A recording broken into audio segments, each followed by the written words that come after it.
오늘은 종려주일이라기도 하고 고난주일이라기도 합니다. 종려주일은 예수님이 예루살렘 입성하실 때 종려나무까지 흔들고 호산나 호산나 하고 나뭇가지를 예수님 오는 길에 깔아서 종려주일입니다. 또 내일부터 예수 고난과 죽음의 한 주간이 시작되니까 고난주일입니다. 종려주일은 군중들이 얼마나 순진하면서도 동시에 악한 세력에게 쉽게 이용당하는지 보여줍니다. 호산나 호산나 메시아가 왔다고 종려나무까지 흔들고 환영했는데 이 군중이 확 돌아서 가지고 예수를 십자가에 못 박으라고 난리를 친 똑같은 인간들입니다. 당시 예수를 죽이는 일에 야합한 종교 기득권 세력 바리새인과 제사장들의 계획에 따라 결국 유대 군중은 이용당하는 못난 모습을 보여줍니다. 메시아는 로마 제국 군대를 물리치고 이스라엘 민족의 주권을 회복해야 할 메시아가 나귀를 타고 입성하십니다. 팔레스타인 땅, 유대 땅을 식민지로 만드는 로마 제국의 군대는 말을 타고 점령했고 예루살렘에 말을 타고 주둔하고 있어요. 근데 메시아는 나귀를 타고 들어옵니다. 나귀는 짐을 나르는 가축이에요. 농사짓는 문화권에서 보면 소하고 똑같은 겁니다. 힘이 넘칠 때는 논이나 밭 가는 데 쓰임받다가 힘이 없으면 팔려가지고 주인집 아들 대학 가는데 등록금에 보태거나 딸 시집갈 때 시집가는 자금으로 쓰이게 되는 그런 게 나귀고 황소예요. 황소. 말 탄 아들, 말 탄 사람 보면 뭐가 있구나 사람들은 생각합니다. 힘의 상징이에요. 로마 제국 군인들이 유대 땅에서 말을 탔다면 일본 군인들이 조선 땅에서 말을 탔어요. 그런데 구약 스가랴 9장 9절에 10절에 보면 새로운 시대의 임금이 나귀를 타고 온다고 되어 있어요. 구약에서. 그런데 이 나귀 타고 오는 새로운 임금은 에브라임의 병거를 없애고 예루살렘의 군마를 없애고 그랬어요. Weapons and military horses 이렇게 되어 있습니다. 번역에. 군인들이 메고 있는 활을 꺾어버리고 뭇 민족에게 평화를 선포한답니다. 뭇 민족에게 전쟁을 선포하는 게 아니라 평화를 선포한다. 병거를 없앤다는 것은 폭격기나 탱크나 미사일을 없앤다는 겁니다. 군마를 없앤다고 그러는 거는 군마가 없으면 어떻게 해야 돼요? 나귀 타고 전쟁터에 나가니까 이게 전쟁이 제대로 될 리가 없어요. 창을 부러뜨리고 활을 꺾어버리면 사람을 쉽게 죽일 무기가 없어지니까 주먹으로 싸워야 되는데 이거 시시해서 오래 못 갑니다. 그것만이 아니라 구약의 예언서에서는 하나님의 나라에는 활을 꺾고 창을 갈아서 농사 짓는 쟁기와 호미로 바꾼다고 그랬어요. 그러니까 지금 우크라이나하고 러시아에 막 전쟁에 쓰는 탱크하고 폭격기를 다 녹여가지고 잔디 깎는 트랙터 만드는 거예요. 그리고 권총이나 이런 거는 녹여가지고 호미 이렇게 만들겠다. 그 얘기입니다. 여러분 얼마나 이게 좋은 소식입니까? 우크라이나에서 아직 전쟁이 안 끝나요. 팔레스타인 가자 지역에 이스라엘의 폭격이 멈추지 않습니다. 그런데 이 와중에 나라들마다 국방비를 늘리고 전쟁을 유기시키느라 무기 판매한 군수업체들 큰 돈 벌고 있어요. 무기는 계속 신형으로 개발되고 있습니다. 전 지금도 궁금한 게 있어요. 그게 오래전에 그 문재인 대통령하고 김정은 위원장하고 38선 넘어가 왔다 갔다 하고 평화 이렇게 사인했잖아요. 그죠? 했잖아요. 이게 그건 뭐냐면 전쟁 우리 안 하겠다 이런 거였어요. 그죠? 그런데 금방 신문에 보니까 여러분 그 신문 보셨나 몰라요. 문재인 대통령이 미국에서 폭격기를 갖다가 어마어마하게 또 사들였더라고요. 난 그게 궁금해요. 혹시 아는 분들 계세요? 네? 왜 그랬을까요? 이건 완전히 추측인데 제가 보기에는 이건 추측이에요. 이게 틀릴 가능성도 많은데 제가 추측하는데 문재인 대통령이 북한 김정은 위원장하고 사인하면서 어쩌면 서로 약속한 게 있는지 몰라요. 니네 나라 그런 거 하면 폭격기 사라. 제가 너무 좀 틀린 생각일까요? 좀 진보적인 분 얘기해 보세요. 각 장로님 어떻게 제 말이 틀렸을까요? 나는 이해가 안 가요. 왜 평화조합을 맺고 폭격기는 사들여요? 윤석열 대통령이 아니라 문재인 대통령이 사들였다니까요. 그 왜 그랬을까? 제 답은 딱 하나예요.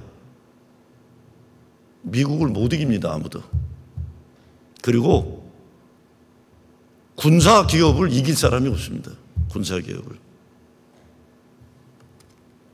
근데 예수님은 평화의 왕으로 오시는 거예요. 나귀 타고 오시는 메시아는 전쟁을 없애고 평화의 하나님 나라를 이루게 온다. 그러니까 세상의 힘의 논리로 돌아가는 세상에 평화의 논리, 사랑과 은혜의 논리로 사는 길을 보여주겠다는 겁니다. 그러니까 십자가에 죽으시래요. 예루살렘에 입성하시고 예수님이 바로 하시는 말씀이 밀 하나가 땅에 떨어져 죽지 않으면 한 알 그대로 남아있고 죽으면 많은 열매를 맺는다. 죽으셨어요. 이렇게 이해하기 어려운 예수에 대해서 기독교 작가 C.S. 루이스가 이렇게 말합니다. 예수는 분명히 미친 사람이던가 아니면 하나님의 아들 둘 중에 하나다. 그렇지 않으면 도저히 이해가 안 된다 그랬어요. 그러나 예수는 미친 사람이 아니라는 것은 그를 증거하는 자들이 오늘까지 날로 늘어나는 거다. 그리스도로 증거하는 자. 나는 그를 메시아 하나님의 아들이라고 믿지 않을 수가 없다. 이렇게 얘기했습니다. 더군다나 사도 바울은 고린도전서 1장 21절 24절 이렇게 말합니다. 유대인은 표적을 구하고 헬라인은 지혜를 찾으나 우리는 십자가에 못 박힌 그리스도를 전하니 유대인에게는 거리끼는 것이요 이방인에게는 미련한 것이로되 오직 부르심을 입은 자들에게는 유대인이나 헬라인이나 그리스도는 하나님의 능력이요 하나님의 지혜니라.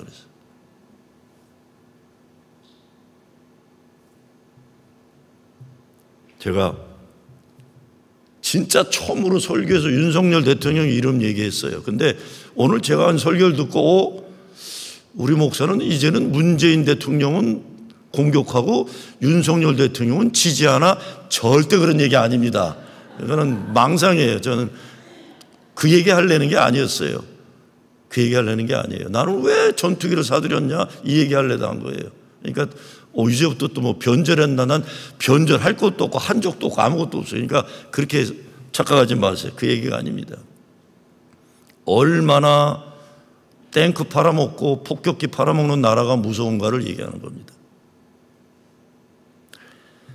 존 레논이나 폴 맥카티가 있었던 60년대 비틀스가 언덕에 혼자 서 있는 바보란 노래를 불렀어요.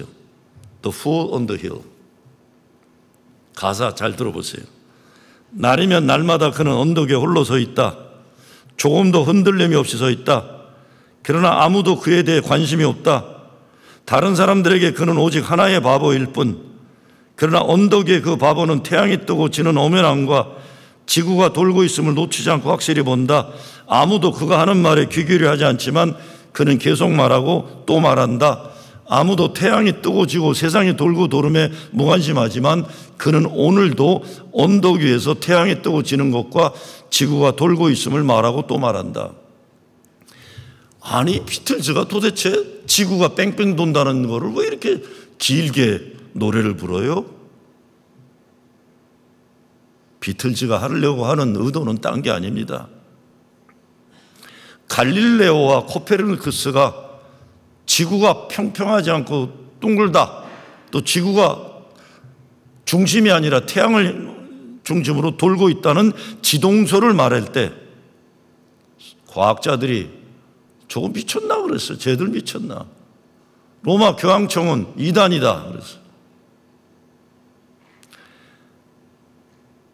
코페르니쿠스적 전환이란 말이 사고의 총체적 전환을 말하는데, 사고의 총체적 전환을 필요하는 언덕에 선 바보 예수를 얘기하는 거예요. 예수님이 나귀를 타고 예루살렘에 입성한 것이 메시아로 입성했다는 게 당시 유대 종교와 사회적 기대에 어긋나요. 왜? 천지개벽의 코페르니쿠스적 전환의 혁명적인 발언이었기 때문에. 말을 타고 왔어야 되는데 나귀를 타고 온 거예요. 그러니 예루살렘의 군중들이 호산나 호산나 외치다가 바리새파와 제사장들이 예수를 이단자로 규정하니까 죽이라고 소리 지르기 시작한 거예요. 여러분, 중국 문화혁명 때 모택동이, 마오쩌둥이 중고등학생들을 홍위대로 세워서 당시 지식인들을 잡아 죽이는 일에 앞장섰어요. 북경대학의 물리학자가 빅뱅 티오리를 이야기했다고 인민재판을 해갖고 중학교 애들이 때려서 죽였어요. 지식인을 그렇게 죽였어요. 중학생 때의 논리가 단순합니다. 보통 우리 중학교 때 우리 편, 그리고 공산당이었어요. 우리는 항상. 그렇죠. 우리 편, 나쁜 편이에요. 자기 성찰이 부족할 때입니다. 중학생 때. 그래서 모택동도 그랬고 히틀러도 그랬고 중고등학생들을 이용해서 히틀러 유스틴이, 마오쩌둥은 홍위병인이 앞서서 지식인들을 잡아 죽이는 거예요. 문제는 오늘날 교회에 중학생 사고 능력 수준의 홍위병들이 너무 많다는 거예요. 그렇게 키워냈어요, 교회가. 그래서 어떤 문제를 폭넓게 보고 이해하는 능력이 부족한데도 막무가내로 자기들이 절대적 진리를 가졌고, 자기와 생각이 좀 다른 사람들은 없어져야 마땅하다는 선동하는 악한 세력에 쉽게 이용당합니다. 이것이 인종차별이 그래요. 종교 탄압이 그래요. 악한 정치 집단에 이용당하는 기독교 홍위병들이 얼마나 많은지 몰라요. 자기들은 절대적 하나님 편을 믿고 막무가내 부리는 무지하고 무식한 종교인들의 광란은 막을 수가 없습니다.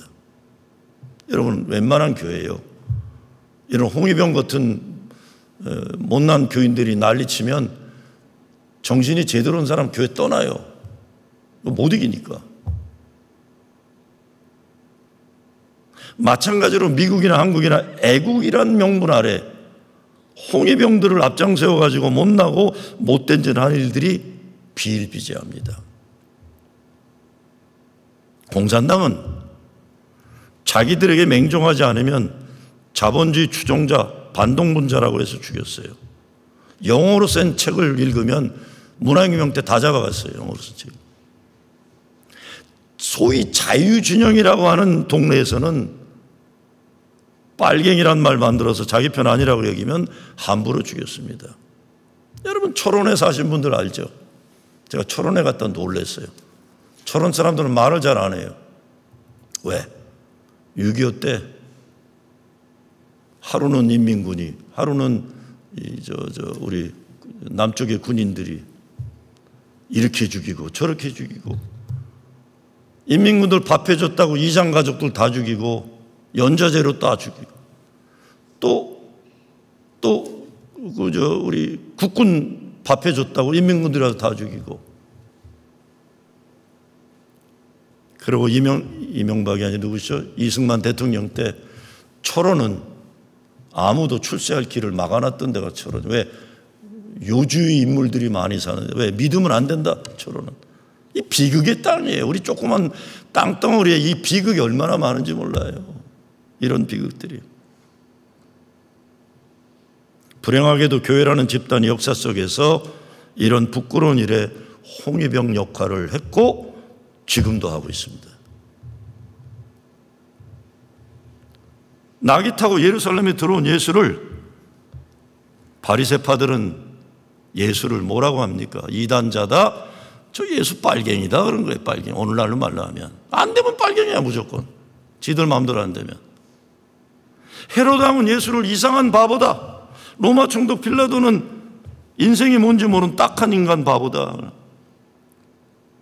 제가 고등학교 때 락 오페라 지저스 크라이스트 슈퍼스타 뺑뺑 돌리는 판 갖고 노래 배우고 그랬죠. 거기에 본디오 빌라도가 예수를 잡아다 놓고 조롱합니다. 말해라. 네 생명이 내 손에 달려있다. 말을 못하는 거니까 너는 바보구나 그래요. 빌라도가. 로마 총독이. 그때 예수님이 네 손에 내 생명이 달려있지 않다 그러세요. 그랬더니 예수 너는 바보다. 내가 너를 도울 수가 없구나. 너 스스로가 파괴의 죽음의 길을 가는 건 내가 막을 수가 없구나. 죽으려면 죽으려무나. 잘못 착각에 빠진 어리석은 순교자요. 그렇게 얘기합니다. 그리고 헤롯과 빌라도와 바리새파가 예전에는 상종도 안 하던 인간들이 야합해서 예수를 죽이는 일에 일치단결합니다. 이게 역사, 한 축의 역사예요. 그런데 지난 2000년 역사를 보면 그렇게 죽임당한 언덕 위의 바보 예수 그리스도, 그분이 죄인을 구원하는 메시아요 참 그리스도이심을 교회가 증거하고 있는 겁니다. 예수는 어떤 바보일까요? 생명도 없고 사랑도 없으면서 사람 잡는 바리새인들의 종교를 뒤집으려고 했던 바보예요. 사람들에게 무거운 종교적 짐을 짊어지는 일에 열심이고 죄인의식 가지고 살게 만들었던 바리새인들의 종교 시스템을 뒤집어 엎으신 거예요. 결국 예수는 이 모험을 한 겁니다. 사랑으로, 은혜로 세상을 바꿔보고 싶어 했어요. 라빈 윌리엄스가 나오는 패치 애덤스라는 영화가 있어요. 의사 이야기인데, 이제 아이들이 병원에 입원해서 암 걸린 아이들, 그러니까 머리가 빠져서 머리 하나도 없는 아이들일 때, 로빈 윌리엄스가 주인공 하면서 이렇게 빨간 코드하고 어릿광대처럼 하면서 애들하고 놀아줘요. 이렇게 엄한 의사가 아니라 놀아줘요. 그리고 암에 걸린 아이나 수술 앞둔 아이가 있으면 옆에서 이렇게 같이 자주기도 해요. 놀아주면서. 의사들은 환자를 병으로 판단하는데, 인간을, 이거는 이런 병 걸린 인간이라고 하는데, 이 패치 애덤스는 병으로 사람을 판단하지 않고 사람을 사람으로 존중하는 그런 의사가 되는 거예요. 병을 고치기만 하는 게 아니라 존재를 존귀하게 여김을 귀한 존재로 인정해 주는 거예요. 가정에서도 교회도 사회도 이런 사람들 때문에 치유와 고침받는, 사람이 존귀함을 받는 역사들이 나는 거죠. 예수님은 하나님의 뜻에 순종해 생명 바친 바보예요. 예수님 십자가에서 나의 하나님 어찌하여 나를 버리시나일까? 이거 그렇게 아름다운 고상한 얘기가 아니에요. 어떻게 보면 예수님이 나 진짜 죽나 보네 이렇게 하는지도 몰라요. 아니 이때쯤이면 나를 좀 살려주셔야지, 이거 아닌가 보네 이런 거예요. 다른 때는 아버지라고 그랬는데 그 순간엔 My God이라고 그래요. 이거 나 진짜 죽나 보네. 나의 하나님 어찌 나를 버리시나이까. 그런데 그 순간에 예수님이 뭐라고 합니까? 내 뜻대로 마옵시고요. 나의 영혼을 주께, 아버지께 맡깁니다. 마지막에 결단을 하는 거예요. 그래, 끝까지 아버지 하나님 말씀에 순종하리라. 이거를 보고 유대인들은 저 바보 그랬어요. 로마 군인들은 지도 못 살리는 주제에 무슨 구세주라고 그러냐? 조롱당하고 침뱉고.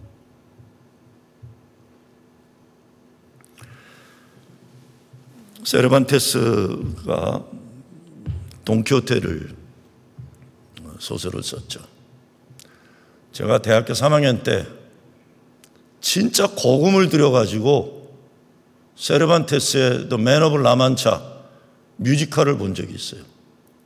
시카고 레이크쇼 끝에 있는 맥코믹 센터에서 자주, 나 영화 구경도 돈 들여서 안 가는 사람인데 그 아까운 돈을 그냥 제일 비싸진 않았죠. 제일 꼭대기에서 쌌지만 그래도 나한테는 되게 비싼 뮤지컬을 한번 대학교 3학년 때 봤어요.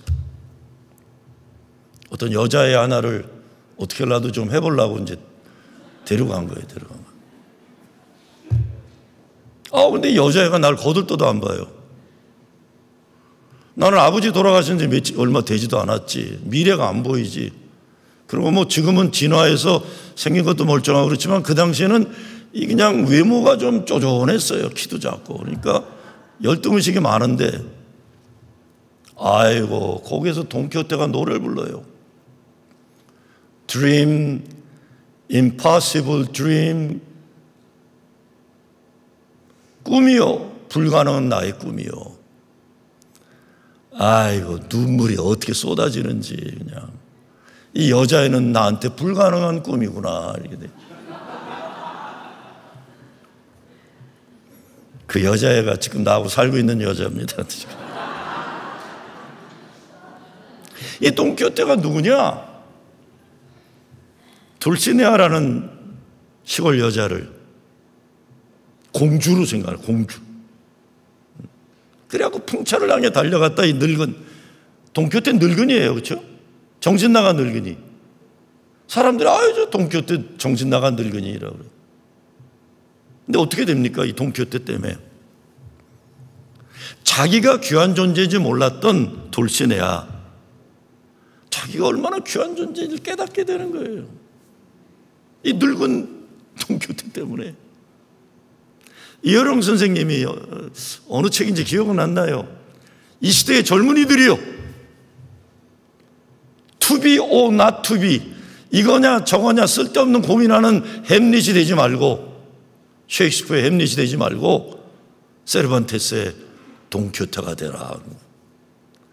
빤질빤질한 젊은이들이 되지 말고 미친 것 같지만 다른 사람을 살리는, 소망을 주는, 꿈을 주는, 사랑할 줄 아는 돈키호테가 되라.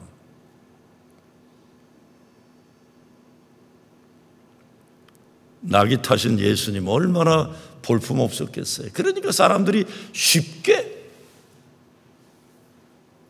예수 죽음은, 어느 인도 철학자가 그런 말을 했어요. 왜 예수는 십자가에 죽을 때 사람들이 그렇게 조소하고 조롱하고 침뱉었을까? 출신 순분이 천박한 출신이라서 그렇다고 사람들은 그래도 된다고 생각했다는 거예요. 어느 종교의 지도자도 그렇게 죽은 사람이 없어요. 왜? 신분이 높았어요. 그렇죠? 석가모니도 그렇고 왕자 출신 아니에요. 모하메트도 그렇고. 그러니까 그 인도의 철학자, 자기가 연구를 해보니까 예수가 십자가에 이렇게 죽어도 된다고 생각하는 거는 출신 성분이 마호메트 정도나 석가모니 정도가 아니었다는 거예요. 그러니까 그래도 된다고 여겼다는 사회적 심리라는 거예요. 그 예수 바보, 미움과 저주와 죽음의 역사 속으로 들어가서 우리를 살리신 거예요. 우리를 살린 거예요. 이 세상에는 말탄 로마 제국에 의해 죽어가야 하는 세상에 힘없는 사람들이 지금도 여러 가지 모습으로 존재해요. 우리가 인생 살면서 구세주 예수를 만나야 하는데 그 만남은 거의 모든 경우에 우리 아픔과 고난, 죽음 속에서 만나요. 때때로 아픔과 어려움이 시간이 지나면서 없어지기도 하고 이겨내기도 하지만 어떤 경우에는 그 고통과 고난이 평생 끌어안고 가야 되는 아픔일 경우도 있어요. 이 모든 게 우리가 각자 짊어지고 가야 하는 십자가예요. 근데 우리는 우리 삶 속에 우리의 십자가를 통해서 예수 십자가를 만나는 거예요. 우리 삶 속에 우리가 만난 게 아니라 주님이 우리의 아픔과 고난 속으로 찾아오고 들어오신 거예요. 이현주 목사님이 쓴 예수의 죽음이란 책에 이런 기도가 있습니다. 십자가에서 뛰어내려 보라는 견디기 힘든 조롱을 받으면서 무력하게 매달려 죽으신 주님 감사합니다. 오늘도 힘이 없어 억울한 일을 당하고도 안갚음하지 못하는 못난이들에게 예수도 그렇게 당했지 한마디 하면 그게 위로가 된답니다. 그날 끝내 십자가에서 뛰어내리지 않고 매달려 죽으신 주님 진정 감사합니다. 유대인들은 힘의 표적을 구했다. 헬라인들, 그리스인들은 철학에 인류 삼라만상에 움직이는 합리적인 철학을 구했는데, 그러니까 유대인들에게 예수의 십자가는 비유상하는 것이고 그리스 헬라인들에게는 미련한 것이다. 그런데 힘도 없고 억울함 당하면서도 말 한마디 못하는 작은 자들의 입장에서는 십자가에서 내려오지 않고 매달려 죽으신 주님 진정 감사합니다. 기도가 가능한 거예요. 세상 힘에 대한 집착, 이생의 자랑, 남보다 많이 알고 있고 남보다 많이 가지고 있고 권력 쥐고 있고, 이것이 우리 인간 중심에 자리잡고 있는 높이 말탄 사람을 선호하는 근성이에요. 그런데 세상에 메시아로 오시는 예수님 나귀를 타고 오셨다는 거예요. 나귀를 타고 오셨다. 두 개의 십자가가 있죠. 하나는 예수님이 내 죄를 대속하기 위해 죽으신 그 십자가예요. 다른 하나는 내가 예수님 없이 살아온 세상의 십자가예요. 내일부터 고난주간이 시작되는데 새롭게 거듭나기 위해 죽어져야 할 내게 묶여있는 세상의 것들 십자가에 못 박아야 이제 떠나보내야 돼요. 넌 죽었다 이제. 나는 더 이상 과거의 노예, 죄의 종로로 타지 않겠다.